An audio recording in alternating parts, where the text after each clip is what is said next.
Mateus capítulo 18. Hoje nós vamos falar a evangelização das crianças.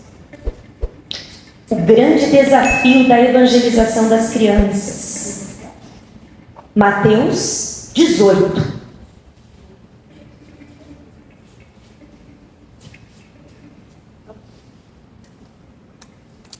Diz assim a palavra do Senhor. Naquela mesma hora, chegaram os discípulos ao pé de Jesus, dizendo: quem é o maior no reino dos céus? E Jesus, chamando uma criança, a pôs no meio deles e disse: em verdade vos digo, que se não vos converterdes e não vos fizerdes como crianças, de modo algum entrareis no reino dos céus. Olha só, de modo algum, ou seja, não tem meio, não tem forma, de modo algum entrareis no reino dos céus. Portanto, aquele que se tornar humilde como esta criança, esse é o maior no reino dos céus. E qualquer que receber em meu nome uma criança tal como esta, a mim me recebe. Vou repetir esse versículo. E qualquer que receber em meu nome uma criança tal como esta, ele estava apontando, a mim me recebe. Versículo 6, o mais grave de tudo. Mas qualquer que escandalizar um destes pequeninos que creem em mim, melhor lhe fora que se lhe pendurasse ao pescoço uma mó de azenha e se submergisse na profundeza do mar. Nós vamos entender versículo por versículo aqui. Tem muita coisa para a gente aprender. Amém? Vamos orar? Querido Deus, maravilhoso Pai, muito obrigada, Senhor, por essa palavra, por essa leitura, por nós estarmos aqui. Obrigada, Senhor, Espírito Santo, que o Senhor venha conduzir esse culto, conduzir, Senhor, esse estudo para a honra e glória do Senhor, que o Seu nome seja glorificado, exaltado, em nome de Jesus Cristo, que haja mudança, que haja renovação, que haja abertura de mentes, em nome do Senhor Jesus. Vai derrubando todos os empecilhos, vai derrubando os embaraços. Espírito Santo, toma frente nesse momento, repreenda toda a competição, repreenda todo orgulho, e que o Senhor apareça em nome de Jesus. Amém. Nós vimos nessas terças-feiras todas que a evangelização, o tema missões, é algo urgente, né? É algo que precisa acontecer imediatamente. E nós meditamos numa dessas terças-feiras que nós não sabemos se Jesus vai voltar na nossa geração, mas em caso de ele não voltar, porque até Paulo pensava que Jesus voltaria na geração dele, e graças a Deus que ele escreveu as cartas, mesmo sabendo e acreditando que Jesus voltaria, então foi providencial. Hoje nós temos as cartas, nós nos beneficiamos dessas cartas e nós nos alimentamos de tudo que Paulo escreveu. E Paulo pensou no futuro, né? Através das revelações do Espírito Santo, das revelações do próprio Senhor Jesus. Paulo pensou no futuro e nós também precisamos pensar, né? Nós não podemos, como nós já meditamos aqui, sequer imaginar que se Jesus não voltar na nossa geração com um alarido, lembra que nós falamos sobre isso? Com todo aquele espetáculo, rompendo as nuvens. Claro que Jesus vai voltar, porque a nossa geração vai acabar, vai voltar para a gente, para a nossa geração no sentido de fim da vida.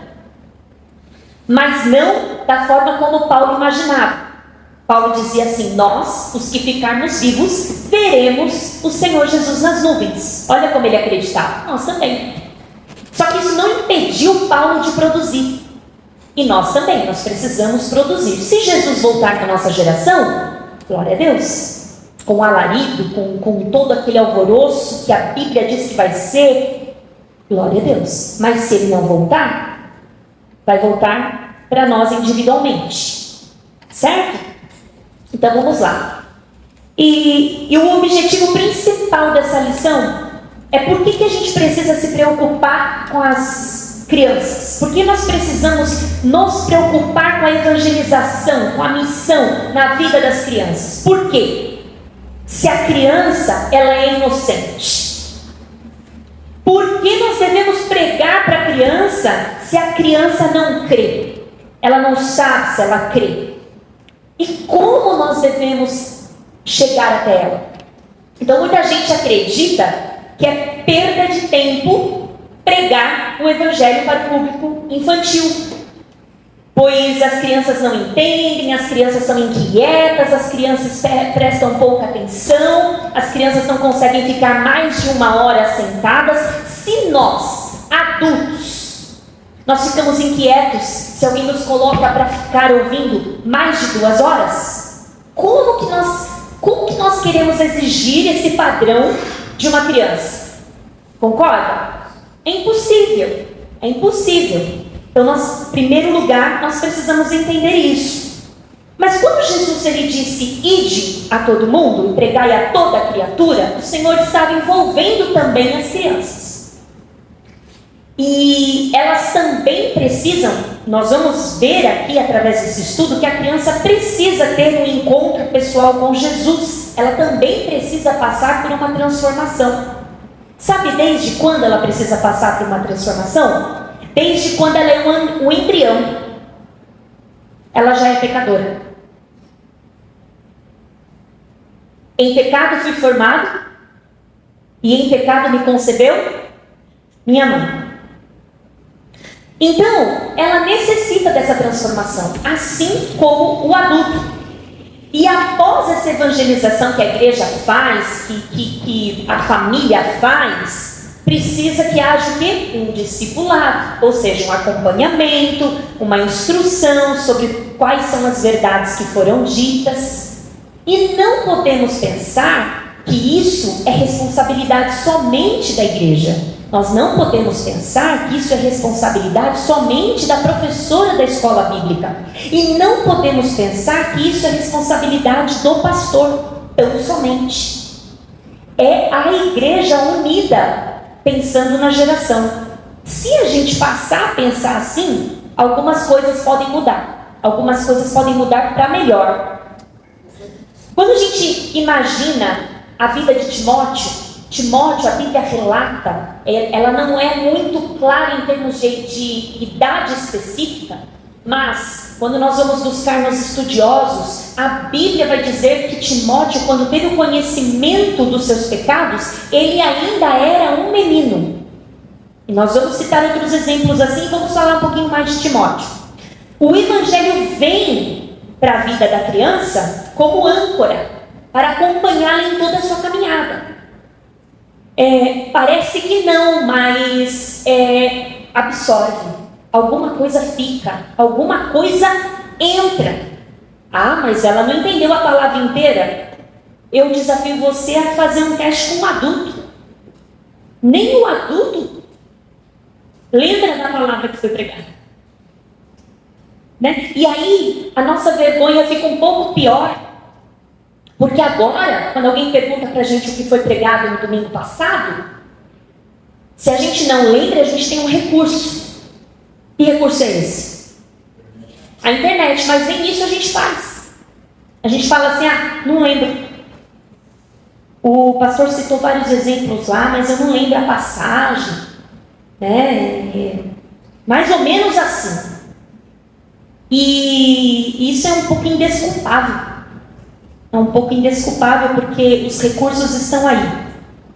Mas vamos deixar para falar sobre isso numa outra ocasião. Né? Mas mesmo que na vida adulta, você pode estar pensando aí, né? Eu não sei como que se todos têm a casa inteira na presença do Senhor. Você pode ter sido um homem temente, uma mulher temente a Deus, e na sua cabeça você fez tudo certinho. No entanto, o seu filho, quando teve entendimento, a adolescência passou, ele não quis ficar. Ele quis ir para o mundo. E aí o que acontece?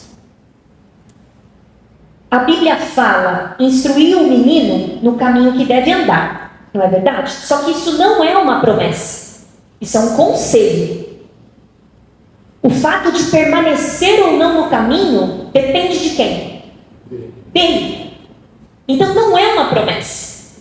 Muitos pais chegam nessa idade da velhice ou na terceira idade e eles começam a lamentar e até desacreditar, dizendo assim: a Bíblia falhou, porque ela falou, instrui o menino no caminho que deve andar. Veja, não é uma promessa. Outra coisa que não é uma promessa: eu e minha casa serviremos ao Senhor. Não é uma promessa. Foi uma condição naquela noite para o carcereiro. Entende? Então, por causa das nossas interpretações erradas, muitas vezes nós perdemos a fé no Senhor, porque nós falamos: não, a palavra do Senhor diz que instruiu o menino no caminho que deve andar. Lá, ó. Olha lá, eu eduquei, eu fiz tudo certinho, mas a decisão é dele. Entende? Mas uma coisa você pode ter certeza: a semente está lá. A semente está lá. Nem que seja para ser usada num dia de tribulação, mas a semente foi lançada. E se ela permanecer ali, se essa pessoa permanecer ali, se essa criança desde cedo permanecer no caminho do Senhor, você está recrutando, você está treinando um servo de Deus para o reino de Deus.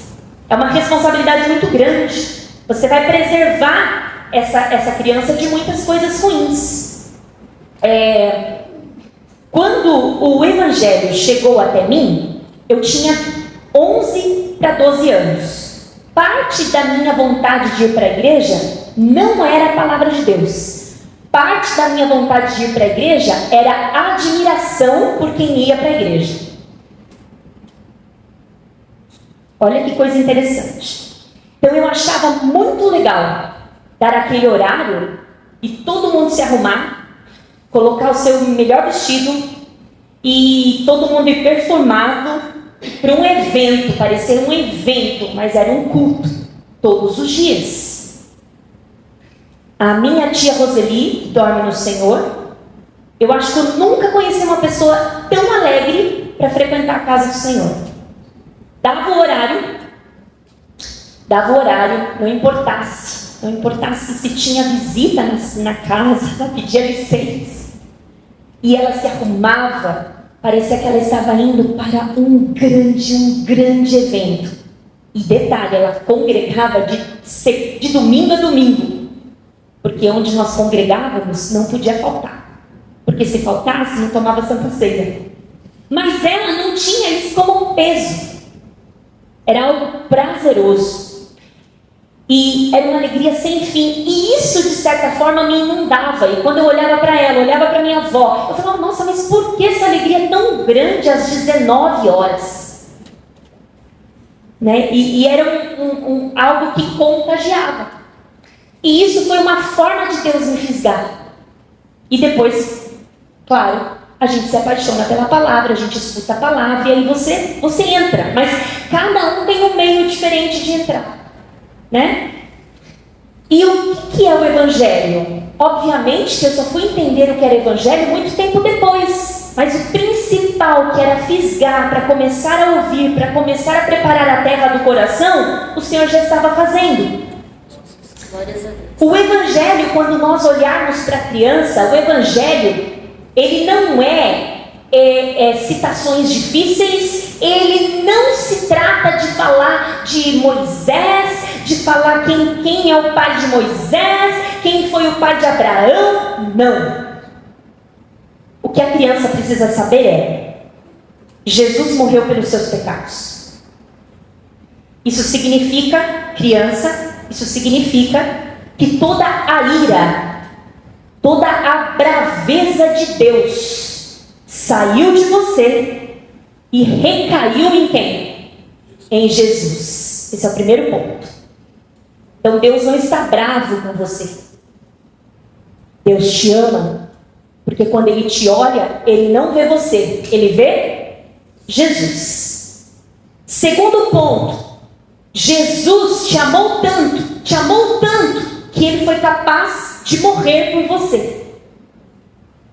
Terceiro ponto: além de morrer por você, Ele foi enterrado, sepultado.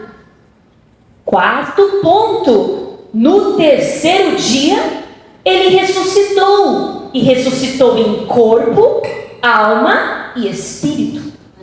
E o que mais? Fim. Esse é o Evangelho.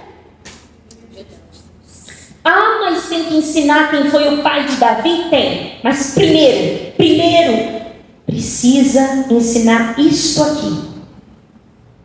Ensinar que Jesus venceu a morte. Ensinar que Jesus venceu Satanás. Ensinar que Jesus vai voltar. Isso é o Evangelho. Como que ensina isso? Nós vamos chegar lá.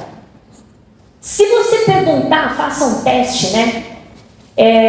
De você perguntar para a criança, e eu não estou desvalorizando os adultos, mas se você, faça um teste assim, de você perguntar para alguém que é crente há muitos anos, e pergunta para ela assim, o que é o Evangelho? O que é o Evangelho? E aí você pergunta também para a criança, o que é o Evangelho? Se a criança te responder assim, olha, o Evangelho é assim, se eu for bonzinho, Jesus vai gostar de mim.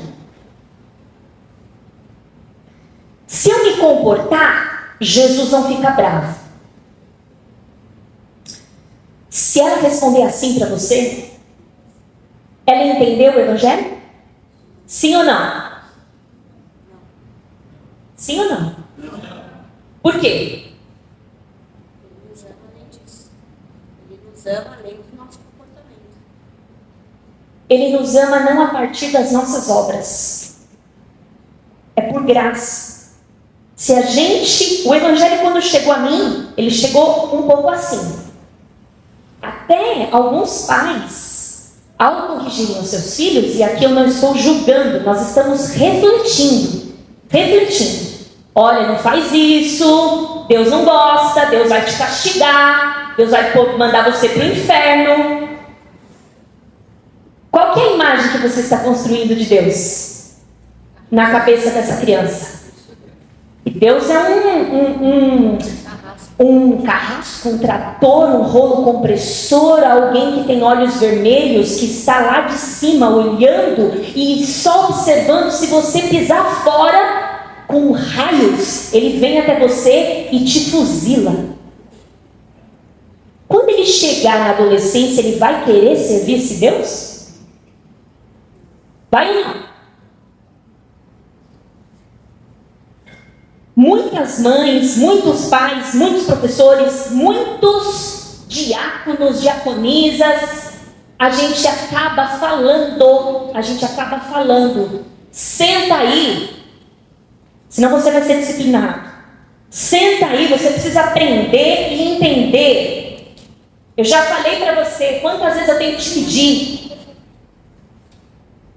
Quando você peca, o que Jesus faz para você? Ele te perdoa, né? Mas você não.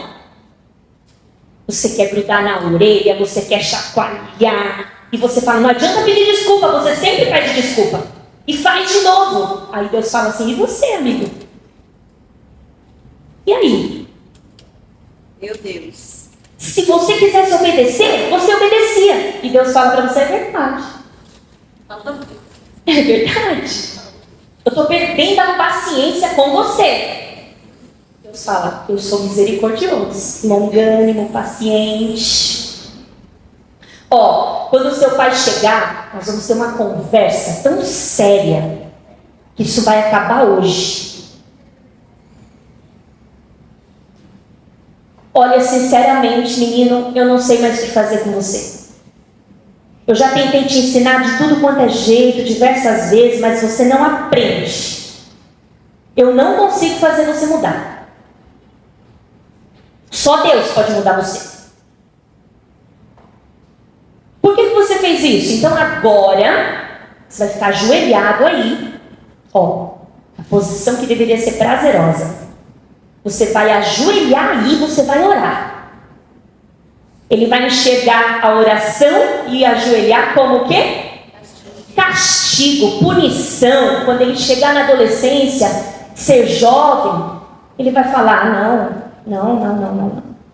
Eu não quero. Deus não gosta mais de você. Olha que coisa pesada. Deus não gosta mais de você. O que a gente está pregoando? E aí eu falo, todo mundo já falou. Todo mundo já agiu assim. Né? Todo mundo aqui um dia cuidou de alguém, né? De um priminho, de um neto, enfim. E você acaba, no momento de ira, acaba soltando umas frases e colocando Deus como o Deus que vai castigar, que vai fuzilar, que vai detonar, que vai explodir. Mas ao mesmo tempo você fala assim, tá doente? Deus vai te curar. Porque Deus é amor. A cabecinha dele. Deus vai te fuzilar, vai te mandar para o inferno. Aí quando ele está doente, Deus vai te curar, Deus é amor. O que parece aqui é que nós estamos dizendo para eles que obedecer é a solução para tudo. Só que o próprio Senhor Jesus falou, só obras não vale. Você precisa entender como lutar contra os seus pecados. Se a criança ouvir frases assim, crescer ouvindo frases assim, ela não entenderá que ela vai pecar mais vezes. Mas tem um remédio. Esse remédio é Jesus, que fortalece a vida dela para não pecar. Essa palavra não serve para mim porque eu não tenho filho. Presta atenção, a missão é da igreja. Você tendo filho ou não tendo filho. Você tendo netos ou não tendo, você tendo crianças em sua casa ou não. A desobediência da criança, ela pode ser utilizada como instrumento de evangelização, se você aprender isso. E o que a Bíblia quer nos dizer? Que assim como um adulto está completamente perdido quando o Senhor Jesus nos encontra, a criança também está completamente perdida. Não concordo com isso não. Veja só. Ela é nascida em pecado. Então, vamos voltar lá no Éden, né? Porque tudo quando se refere a pecado, a queda, nós temos que voltar lá no início. Então lá no Éden houve a queda, e após tudo isso que Deus tinha feito e que era considerado perfeito, foi tingido pelo pecado, de alguma forma. É como se respingasse o pecado em toda a criação. Todo mundo foi afetado de alguma forma, em níveis diferentes, mas todos nós fomos afetados de alguma forma. E aí, muita gente pensa que quando esse versículo diz assim, em pecado fui formado e em pecado me concebeu minha mãe, muita gente pensa que o que é pecado aqui? O sexo. Quando na verdade não. Davi está falando que em pecado fui formado, mas desde a queda. Quem nasceu depois da queda foi formado em pecado. E a gente carrega essa herança dos nossos pais. Não é o pecado de agora, é o pecado antigo. E nós podemos ver isso no comportamento infantil, quando a gente fala de egoísmo, por exemplo. Se você observar, desde bem pequena, sem que ninguém ensine a criança, você não precisa ensinar a criança a ter fruto da carne. Desafio será para você ensiná-la a ter fruto do Espírito. Porque o fruto da carne já nasce com ela. Então essa criança, ela tem uma facilidade de ter comportamentos egoístas. Algumas delas não dividem os alimentos. Com um aninho, bate na cara dos pais. Não aprendeu com ninguém ensinou. Ela vem com isso. Ela vem com essa autodefesa. Ela vem não querendo dividir. Ela vem não querendo mostrar os brinquedos. Já vem com ela. A criança já possui ira no seu coração. Ela não é grata. Então, ela é ciumenta também. Né? Você pode fazer um teste com uma criança de 1 ano, 2 anos, que a mãe entrega ela para alguém e pega outra criança no lugar. que essa criança faz? Ela fica inquieta, ela quer voltar para o colo da mãe porque é dela. Quem ensinou isso para ela? Ninguém. É dela. E sabe também aquelas crianças que, quando o irmãozinho faz aniversário, ele tem que ganhar presente também? Ninguém ensinou isso para ele. Mas se não der o presente para ele, ele vai chorar. Não é o aniversário dele, mas tem que dar o presente para ele. Está errado. Está errado. Então, assim como os adultos, elas precisam ou não precisam de salvação? Precisam. No versículo 14 de Mateus, nós vamos ver que é possível que a alma da criança se perca. É aí que a coisa fica estreita para todos nós. Olha o que diz aqui. Assim também, não é vontade de vosso Pai, que está nos céus, que um destes pequeninos se perca.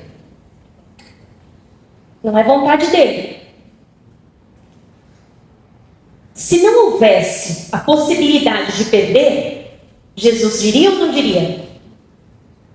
Ele não precisaria dizer, mas existe a possibilidade de perder.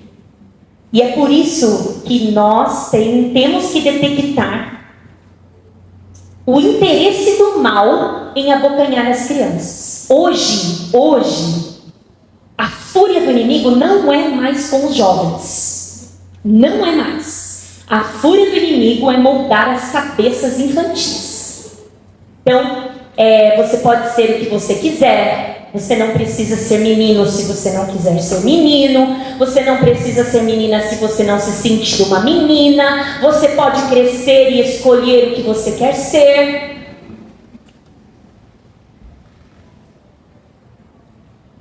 Nunca o público infantil foi tão bombardeado. Nem desenhos os pais podem deixar os filhos assistirem tranquilamente. A qualquer momento acontece lá um beijo inesperado de uma bonequinha com outra bonequinha.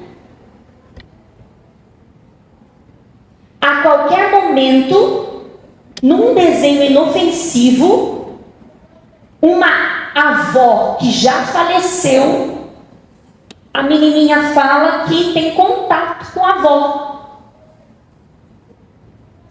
É bem sutil. As cores são lindas, as cores são atrativas, as músicas são lindas. E sorrateiramente Satanás tem trabalhado de uma forma enquanto nós estamos aqui acomodados nessa situação de achar que não, criança é secundário. Se sobrar um tempinho elas cantam, se sobrar um tempinho a gente ora por elas, se sobrar um tempinho tem culto para elas. E o Senhor está falando para a gente inverter isso. Aleluia. Todas essas coisas precisam ser examinadas cuidadosamente, não só pelos pais, por todos, porque tem aparência de ingenuidade, tem aparência de que é inofensivo, mas carregam maldade, porque foram manchados pelo pecado. São todos os desenhos? Para, né, irmãos? Não são. Mas exige do adulto uma análise primeiro. Então tá, você vai assistir isso aqui. Quando acabar, você me fala, eu coloco outro para você. E não deixar a torto e a direito assistir tudo o que quiser, quando você vê já está assistindo outras coisas. Nos anos 80 não tinha tanto cuidado. Então as crianças eram sexualizadas muito, muito cedo também. Quem aqui é dos anos 80? Então, hoje você assiste alguns programas que passavam nos anos 80, você fala, meu Deus, e era para criança, né? A Xuxa com aquelas roupas super sensuais, mas era para criança. E isso foi incutindo, né? Foi incutindo que isso é legal, é bacana. E a mesma coisa, o mundo nunca parou. Satanás nunca parou. Cada geração, ele tem uma criatividade. Parecia aquela nem usar drogas, fumar maconha, fumar cigarro, beber na rua, usar maconha, parecia que era mais escondido, né? Explícito. Hoje em dia é moda, né? Então todo mundo quer fazer. E o que será que será moda na próxima geração?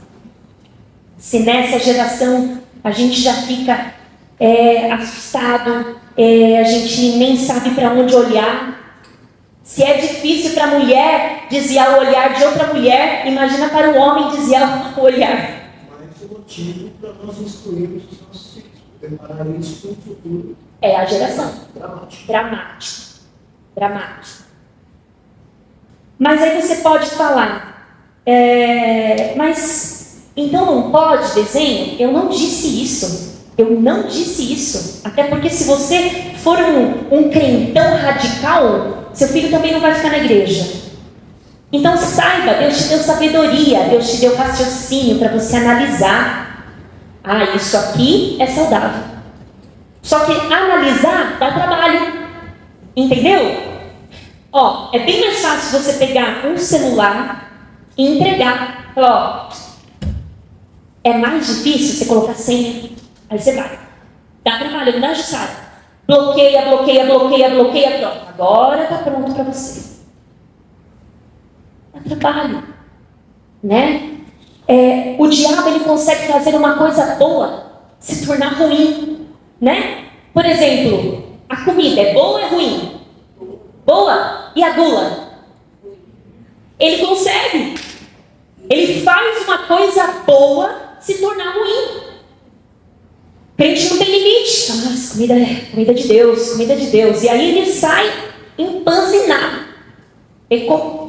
Era uma bênção. Virou um pecado. Está vendo como que é estreito? É estreito. Mas a criança é inocente. Nós escutamos isso, não escutamos? Deixa ele. Criança é inocente. De fato é verdade, até que ela não tenha consciência total do pecado. Enquanto ela não é mentalmente e moralmente capaz de discernir entre praticar ou não praticar, ela é inocente. E se ela morrer sem aceitar Jesus? Se ela morrer, vale para ela a mesma coisa que vale para nós. Deus não levará em conta o tempo da ignorância. Ah, Carol, não aceito isso. Irmãos, criança tem alma. A gente tem que parar de ir e enxergar a criança como invisível na igreja. Ela tem alma. Ela tem salvação. E apesar de ter sido gerada em pecado, ela não teve a chance de experimentar na prática, né? Essa é a única diferença. Ela não teve a chance que um adulto tem de experimentar o pecado. E então, se ela vir a falecer, ela morreu na ignorância, né? Sem que tivesse tempo para ouvir o evangelho. Aonde isso é grave para o crente? Para o crente isso se torna um pouco mais grave, porque a criança está aqui no meio de nós, ouvindo o evangelho. Só que ninguém para perguntar. Entendeu? E quem é Jesus para você? Quem é o evangelho? O que é o evangelho para você? Irmãos, não se distraia não. A gente desliga, está tudo certo. Ó. Desliguei, não é aqui. Pode desligar. A gente dá andamento aqui, não tem problema. Seu Deus. Consegue ligar para a gente? Liga tudo. Liga mesmo. Pode desligar. Aí. Então, o que a gente precisa entender é que a criança, ela tem que entender o que é certo e o que é errado. Mas para isso, para ela entender o que é certo e o que é errado, ela precisa ser ensinada. Ela precisa ter um encontro pessoal com Jesus. E assim como nós, ela precisa se arrepender. Os irmãos estão entendendo? Eu não vou perguntar se os irmãos estão concordando, porque isso é uma outra coisa. Os irmãos estão entendendo o que a palavra de Deus está dizendo aqui? Amém. Ah, Carol, eu faço para você porque você não tem filho. Eu não estou falando de mãe e de pai tão somente. Eu estou falando da criança como alma. Alma. Eu não estou falando que o fardo do pai é pesado, é leve, o fardo da mãe. Eu não estou falando isso. Não estou falando que é responsabilidade da Elisa. Não estou falando que é responsabilidade do pastor. Não estou falando isso. Eu estou falando que a criança tem alma. É só isso que eu estou falando.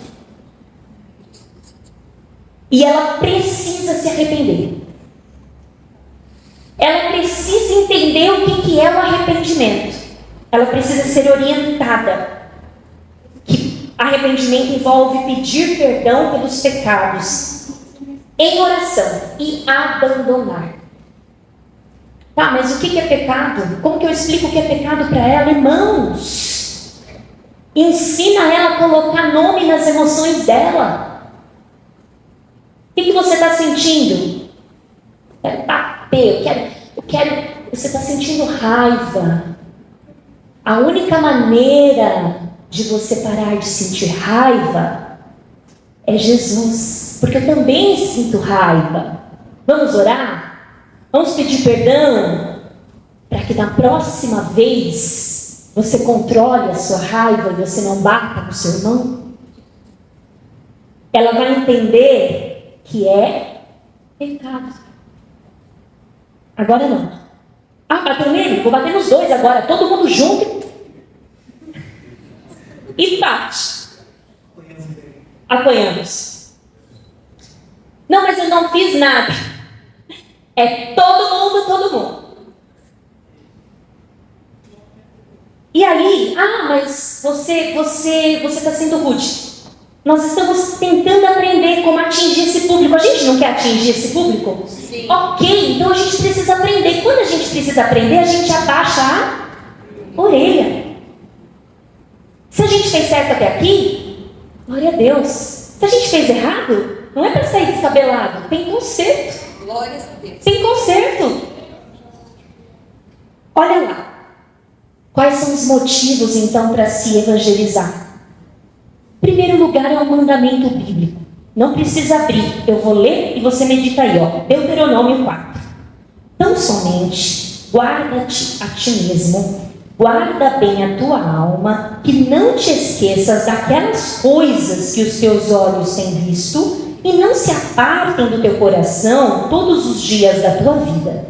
E as farás saber, ou seja, explicarás a teus filhos e aos filhos dos teus filhos.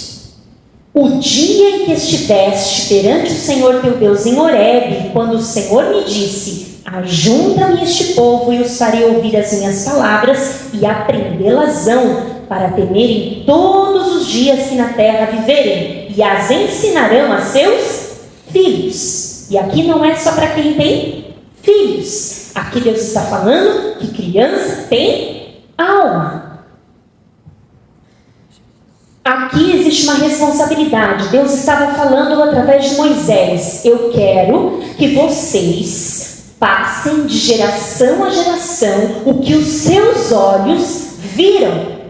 Então, se vocês viram maná caindo do céu, vocês vão contar para a sua geração, que vai contar para a geração dela, que vai contar para a geração da geração dela, e assim por diante. É isso que Deus queria, para não perder.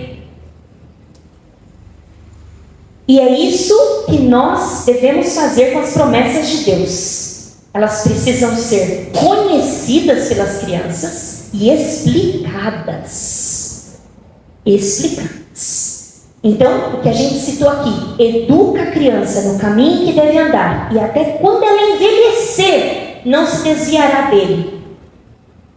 O caminho aqui, instrui o caminho, a criança no caminho. O Senhor está falando assim, através de Salomão: ensina o caminho, ou seja, ensina a direção certa. Só tem uma: ensina essa direção. É um treinamento que você pode aproveitar na tenra idade. O que é tenra idade? Desde pequenininho. Isso é provado pela ciência. Tanto que Se você colocar uma criança de 3 anos ou menos para ser alfabetizada em qualquer idioma, hebraico, inglês, que mais? Ucraniano, ele vai aprender.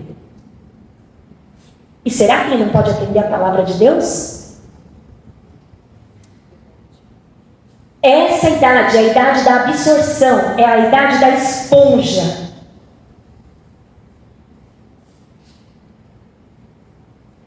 Para aprender mais tarde fica difícil.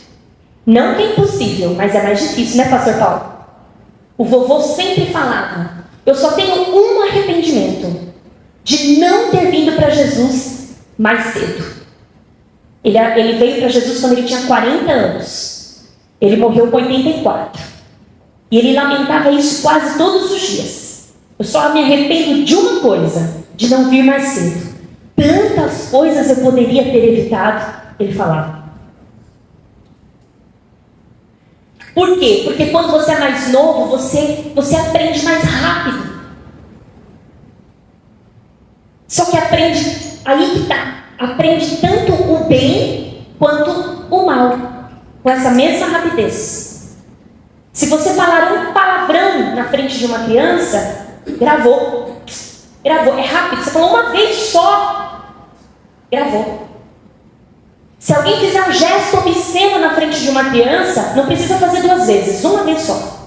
Ela aprendeu. Rápido assim. Elas possuem a capacidade de imitar hábitos. A gente não precisa ir longe, basta a gente pensar na filhinha do Danilo, da mídia. Ela é um mini Danilo. Ela vai fazendo os mesmos movimentos que o pai.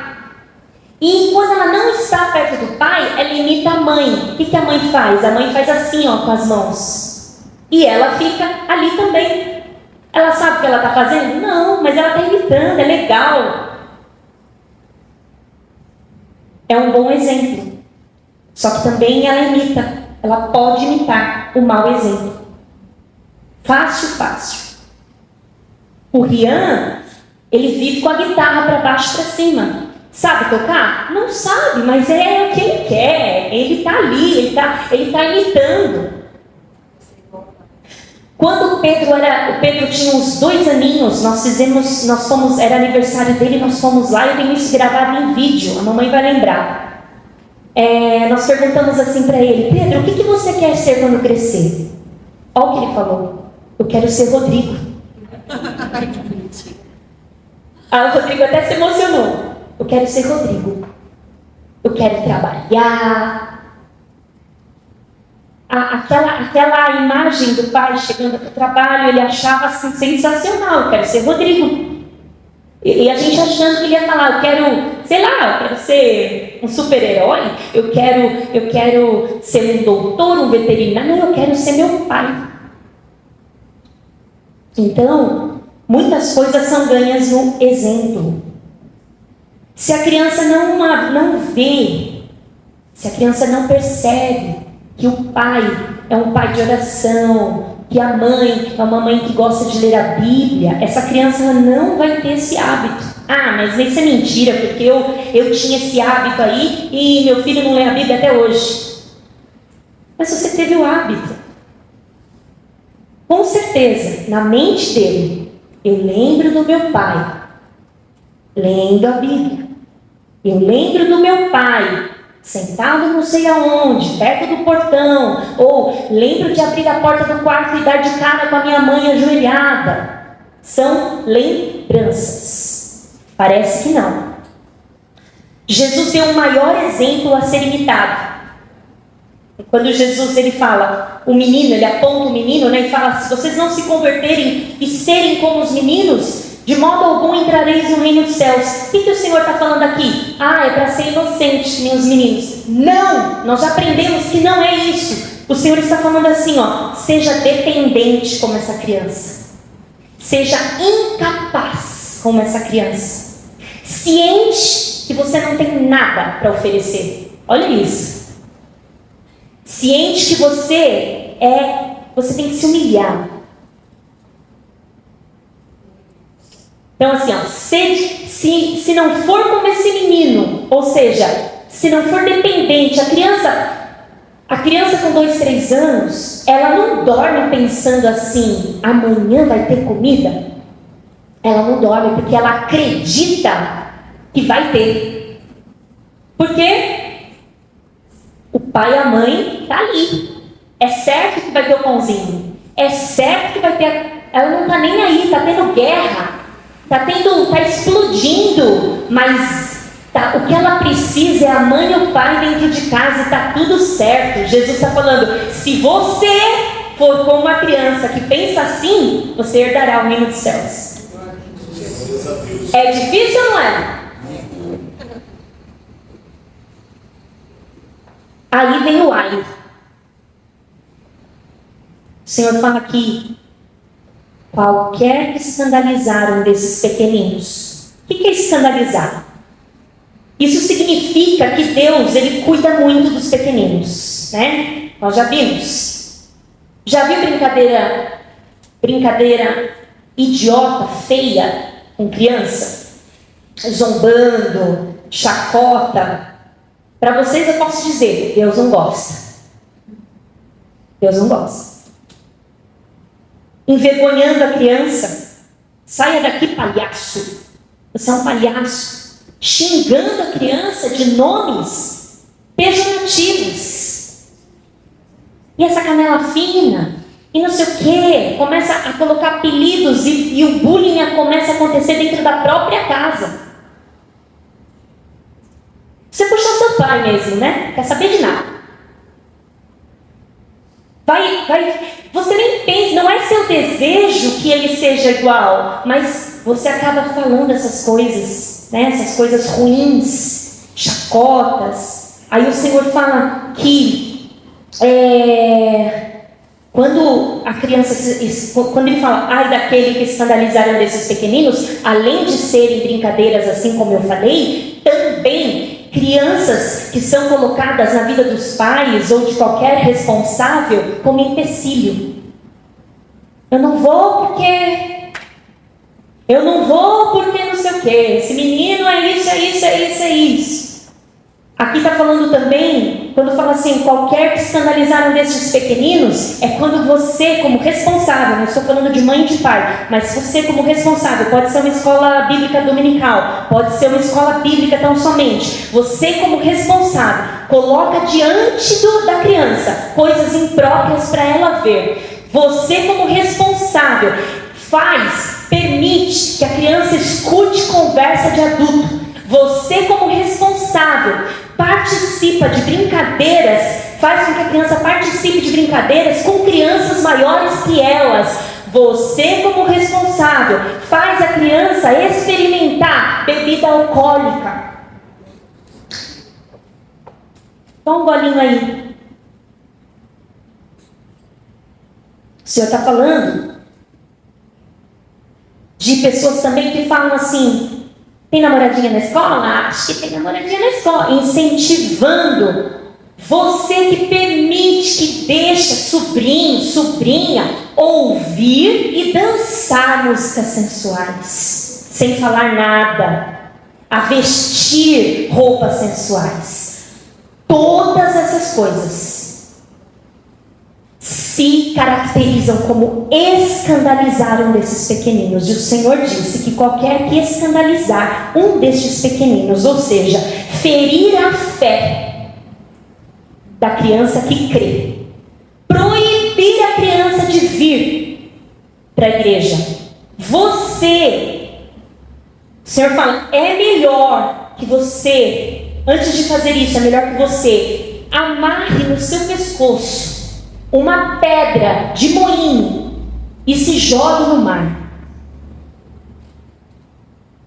Essa pedra é uma pedra tão pesada que ela moía grãos e ela só podia ser arrastada por um jumento. E o Senhor está falando, é essa pedra que quem escandaliza tem que pôr no pescoço e se jogar no mar. O Senhor fala, ai.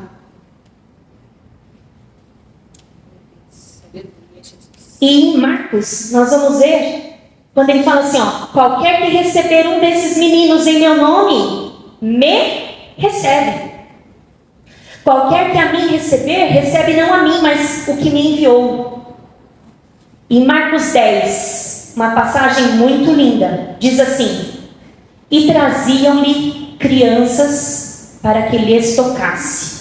Mas os discípulos repreendiam ao que lhes traziam. Jesus, porém, vendo isso, se indignou e disse-lhe: deixai vir os pequeninos a mim, não os impeçais, porque dos tais é o reino de Deus.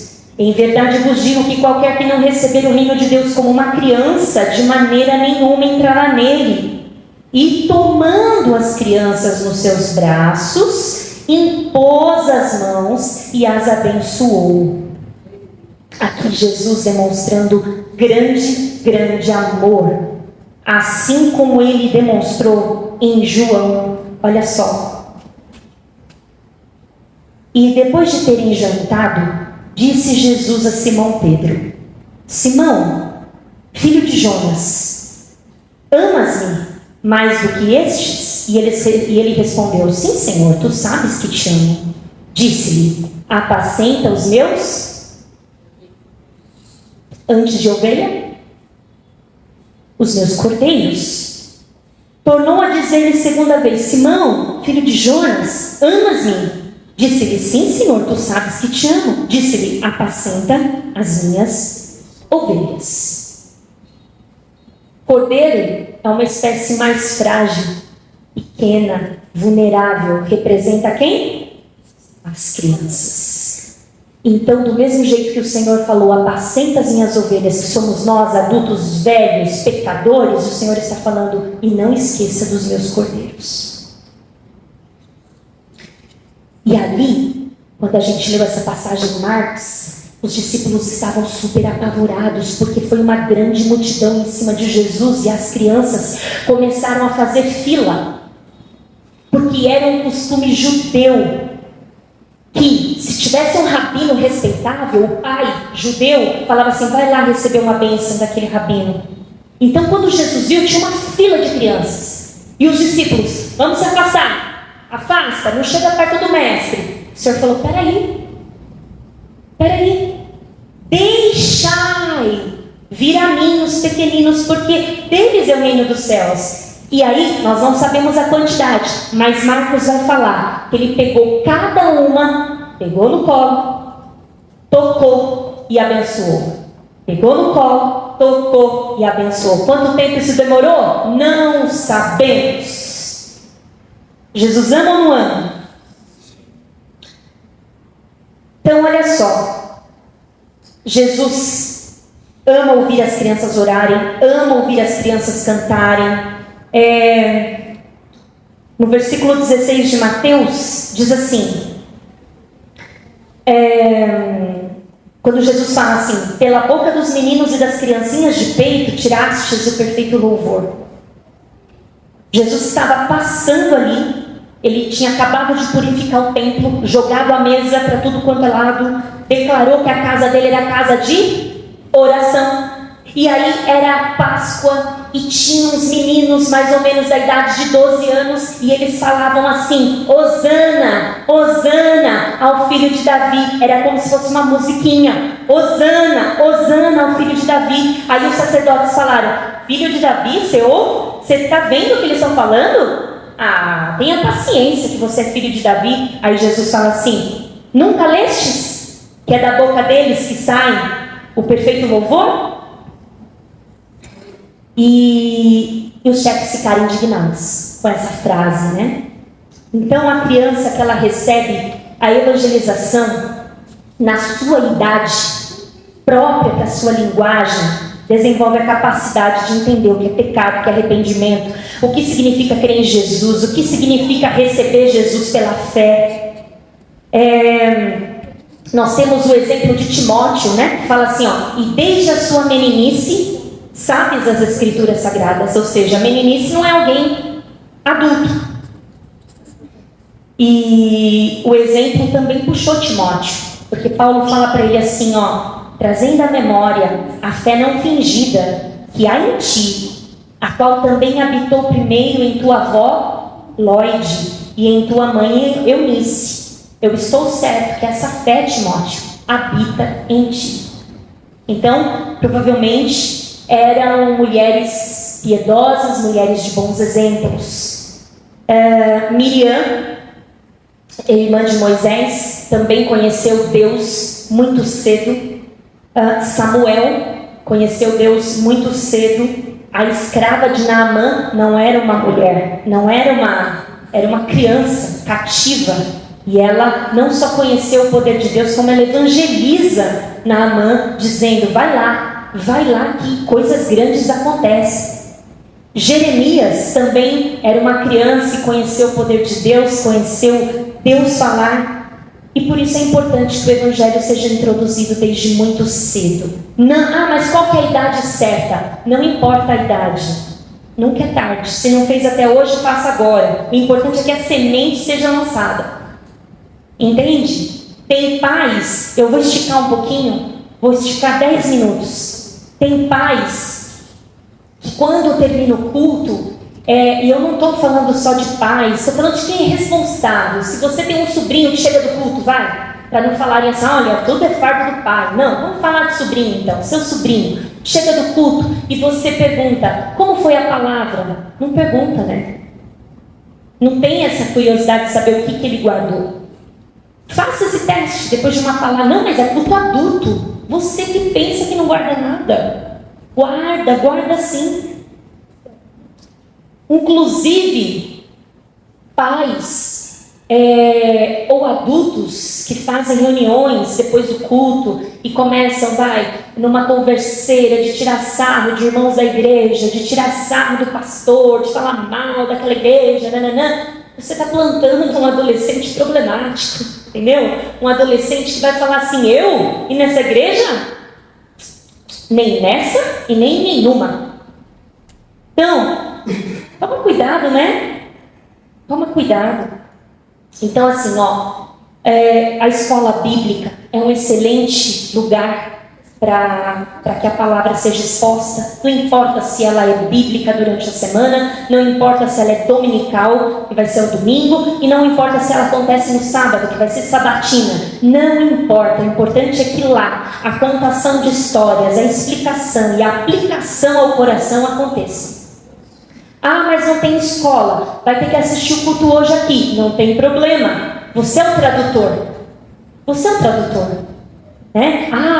Claro que você não vai falar assim, e sabe o que Davi fez para uma criança pequena, né? Sabe o que Davi fez? Ele pegou uma espada e ele decepou o pescoço da...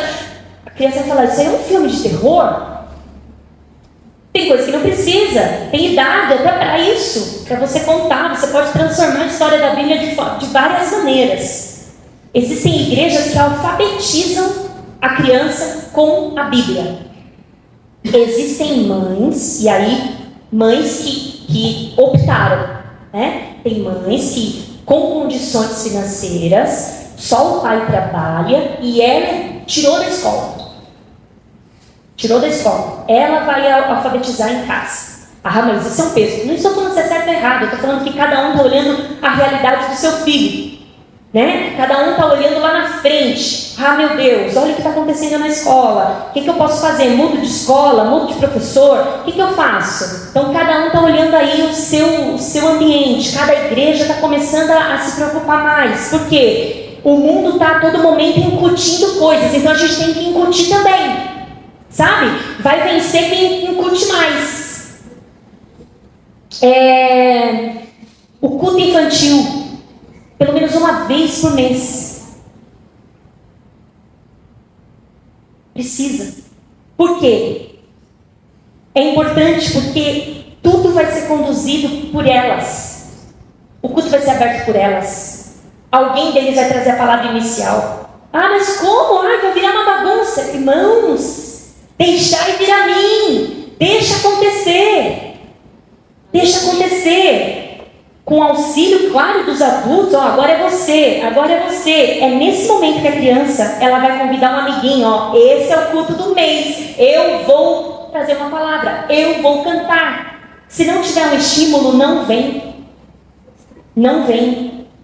Então, concluindo, a missão de evangelização é pública. é responsabilidade de todos. Amém? Se as crianças não virem dentro da igreja bons exemplos, ou se elas perceberem que os pais são uma coisa na igreja e em casa é gritaria, é baixaria, é xingamento, é violência, é pai levantando a mão para a mãe, é mãe jogando objeto no pai, não tem como. Aí aqui, o primeiro da igreja na paz do Senhor Jesus, porque Deus amou o mundo de tal maneira que deu o seu filho. Não dá. Não dá. Eu tenho vontade de a irmã que sofre isso, na hora que o irmão está lá na frente falando, ó, por favor, para, quero falar, dá o microfone. Em casa acontece isso. Seria tão bom. Seria tão bom, é verdade. Ele levanta a mão para mim, ele joga objetos em mim. Mas você também joga objetos em mim. Aqui a casa do Senhor é para curar. Nunca mais ia acontecer. Mas o que acontece hoje é muito velado, né, pastor Vanderlei? Porque a gente coloca um terno, a gente coloca um vestido e a gente se perfuma. Não está tudo bem? Está tudo bem, né? Mas passou de lá, já entrou no carro, já é aquele farfar. E para os pais que fizeram tudo certo, continuem assim. Não se culpem se os seus filhos não estão na igreja hoje. Saiba que a semente foi lançada, né? E enquanto pensa assim, que você fez o seu melhor durante e com o que você entendeu, certo? Não fique aceitando a culpa do diabo, falando assim, você não foi um bom pai, por isso que aconteceu isso. Não. Você foi um bom pai com o conhecimento que você tinha. Se você tivesse esse conhecimento hoje, o conhecimento que você tem hoje, faria diferente? Claro! Então é isso que você tem que pensar. Né? Se eu tivesse conhecimento e a cabeça que eu tenho hoje, eu corrigiria isso. Ontem eu estava conversando com uma pessoa que disse assim para mim, acho que vai fazer uns 17 anos de casado. Ele disse assim para mim, olha, Carol, se fosse para eu casar novamente, eu me arrependo de uma coisa, de não ter ouvido a minha mãe. Ela disse, não case.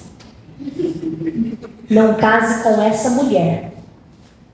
E hoje, a mulher abandonou a palavra, a mulher abandonou a igreja, e ele vai sozinho. E ele já caiu em depressão, já saiu da depressão, cai na depressão, volta da depressão, pede licença, volta, porque ele fala que a maior batalha dele é no lar. Então, se você conduziu no caminho, agora é com eles.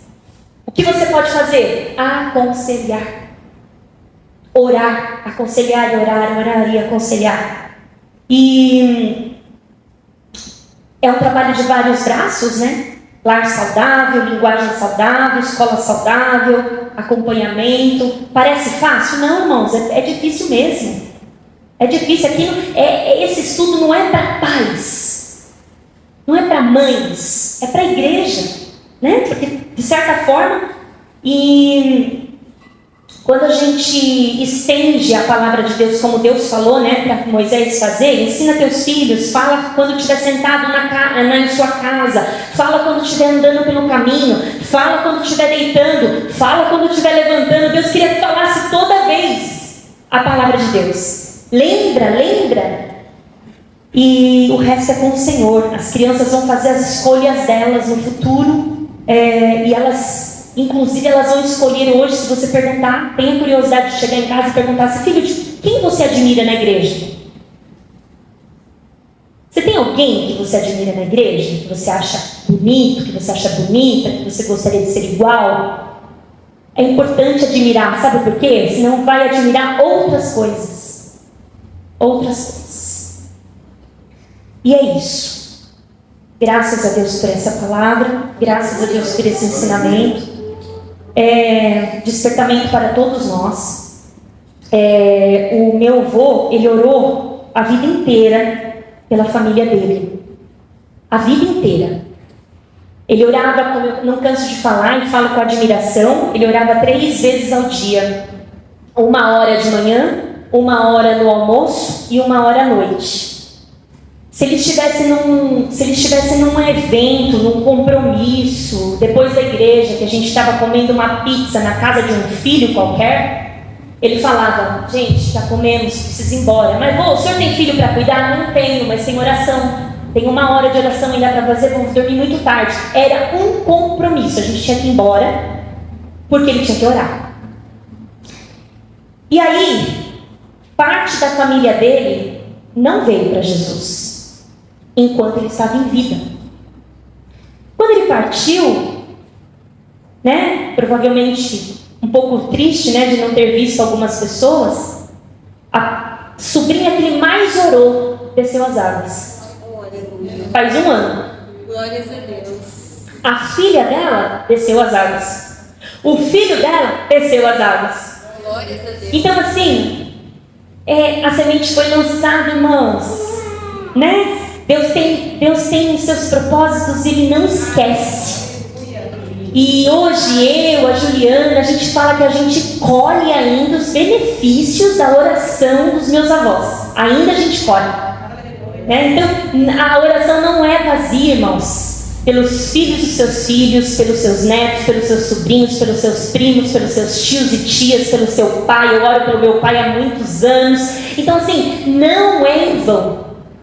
Algo vai acontecer. O Senhor, ele se achega. Quando Ele fala assim: venha e arrazoemos, Ele quer conversar. Ele vai chamar para conversar. Amém, irmãos? Espero que os irmãos tenham entendido essa palavra. Mais uma vez, não é responsabilidade só de pai e mãe, é responsabilidade nossa. Todos nós juntos é que vamos ser responsáveis por essa nova geração. Amém? E se a gente se der as mãos, se nós dermos as mãos, se nós fizermos a nossa parte, eu acredito que vai ficar mais leve. Amém, irmãos? Deus abençoe os irmãos e as palmas que exaltam o nome do Senhor Jesus.